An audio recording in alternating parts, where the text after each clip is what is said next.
ఎండు పండుగప్ప చేప ముక్కలతో కూర చేసుకుంటాం. కండ చూడండి ఎంత ఫ్రెష్ గా ఉందో. వీటిని 4-5 సార్లు కడుక్కొని తీసుకొని వస్తాం. ముక్కలు చూడండి ఎంత ఫ్రెష్ గా ఉన్నాయో.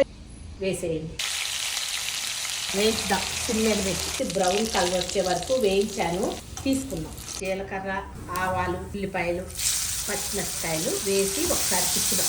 పసుపు వేద్దాం. కారం కూడా వేసుకోండి. ఒకసారి తిప్పి అల్లం వెల్లిపాయ పేస్ట్ వేయండి. వంకాయ ముక్కల్ని వేసేసుకున్నాం. ఒకసారి తిప్పుకొని మీడియం ఫ్లేమ్లో పెట్టి మగ్గ పెడదాం. ఒకసారి తిప్పుదాము. ఇలా ఇంతవరకు చూసి వేద్దాం. ఇలా పెట్టేసి మూత పెడదాం. తిప్పుదాము. కరివేపాకు, పొడి మసాలా వేసి తిప్పండి. ఒకసారి తిప్పుదాము. టేస్ట్ చూస్తే సరిపోయింది ఉప్పు. నాకు పండుగప్ప ఉప్పు చేపతో వంకాయ కూర.